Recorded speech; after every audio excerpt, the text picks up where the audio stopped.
it's Lou. Welcome back to my channel. Today we're going to be talking about the events industry.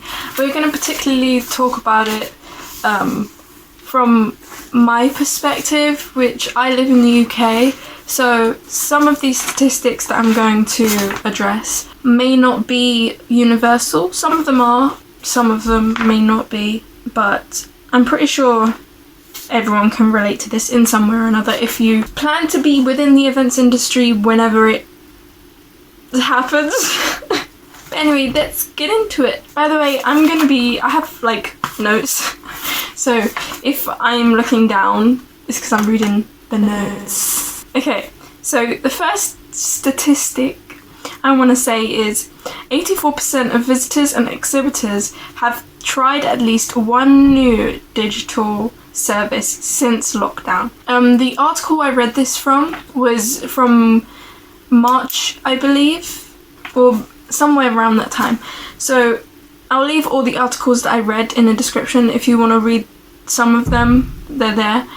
I found that actually not that surprising, because especially since when lockdown started, the first lockdown in the UK anyway, it made the events industry stopped. It broke. So people, even like, it doesn't even have to be the events industry, like just any service in general, like using a specific service that's been adapted to adhere to the new rules of lockdown, etc. So that statistic didn't really surprise me that much, and most of these didn't really surprise me. But I mean, this is new for everyone. Like, this isn't a second time thing. This is, I mean, now it is, but second lockdown. But you know, this was, when this first started, this was new to everyone. So the second thing is the events industry was the first to be shut down. So when COVID started, or when COVID hit us, the events industry was the first to be shut down, and rightfully so. Like, being in large groups of people during something like this is not good. I mean, now there are certain regulations where wearing a mask can help or reduce the rate of deaths through coronavirus, but being in big groups still can create high risk. And now in the second lockdown, tier 3 for me in the UK, we can't visit other people from other households right now. So, you know, being in big groups is an absolute no-no, even though shops are open, which doesn't make sense. But anyway, moving on. The next thing is the restart date was October the 1st for the events industry. So the restart for the events industry was the October the 1st, 2020, but then COVID spiked. So that created a second wave, essentially, and the events industry restart was put on hold by Boris. I mean, that's warranted. That is warranted. Because of, like, if COVID spikes, you're not going to want to be in big groups. Like, no.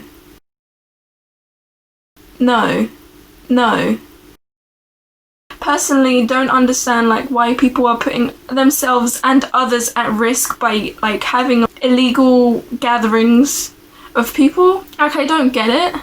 Even if they're like, you know, using hand gel on arrival or checking the temperatures, whatever, people can have cannot have symptoms and still have corona, or still have like carry it, you know, be a carrier.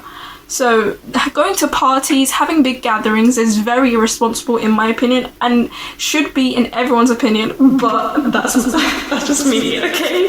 It's against the law to do that, so essentially that should be everyone's opinion, is what I'm trying to say, you know? I just don't get it. I really don't. I really don't. The parties can wait, girl. The parties can wait. You don't have to have a party, okay? Just chill at home. Chill at home. Okay, so the next one is about businesses. So those who have not been able to make revenue are now finding new ways to tap into potential income.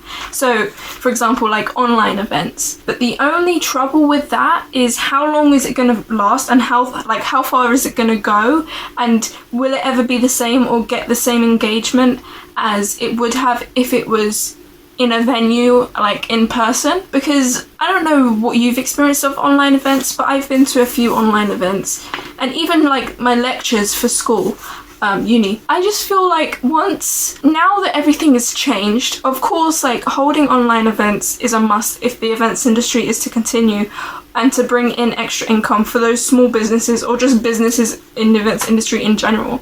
But I feel like there is a loss in engagement in these types of events, because making sure that everyone is like engaged into the event is now top priority. It was always one of the priorities, but now for an events manager is the top priority, because you can't see their engagement. Because it's online, you can't see their faces. If it was in person, you could see their engagement and maybe adapt, but you can't see it online. And events that would be, for example, 2 hours previously can now only be 1 hour because, loss of engagement. If it's longer than an hour, people are going to lose interest. And then that's going to be, detrimental to the reputation of your event business. You can lose profit or income. It's just a lot to take into consideration now. There's a lot to account for. There's a lot to understand when organising an event and when making the event, producing the event. So it's just made it a lot harder, That's pretty much all I wanted to talk about, but I want to know your opinions below. Like, I want to know what you think's going to happen in the future for the events industry, since now COVID has like spiked and the events industry is basically broken right now. It's very hard to gain income because people are reluctant. Most people are reluctant to stay for long periods or go to an event, or events need to be in person for them to, happen. Because things like music festivals, you can't really do that online because you need to be there for the atmosphere of the venue. Like, that's another thing. Like, if it's online, you're in the comfort of your own home. There's no atmosphere to the event. There is none. The atmosphere is your house. That part of it makes it very, very hard to like build. For example, if you're a small business and you are making an event, if you're doing it online, it makes it that much harder, because creating an atmosphere is so hard, like if not impossible, because it's online, every single person is in their own home. So there is no atmosphere and you can't gain a reputation for your events as well as you could have if it was in person.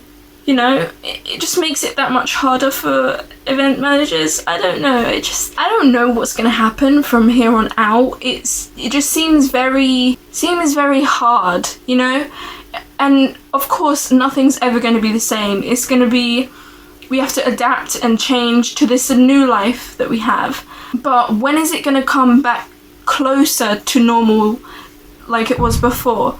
Like, when are we going to be in person and possibly not having to wear masks? I mean, I know we have that new vaccine that was created unusually fast, but that's another topic. I know we have that vaccine, but that, I don't know. We can't tell the future. We don't know how long it's going to take. We don't know when it will get back to normal. But having to deal with the events industry being broken right now is very hard. It's just hard to know when we will come back from it. I'm an events management student. I should have mentioned that before. I study events management at university. So when university finishes, this is my last year, so it's going to finish in a few months.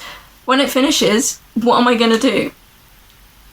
Like, in a few months, the events industry is still going to be broken, if not only just getting fixed.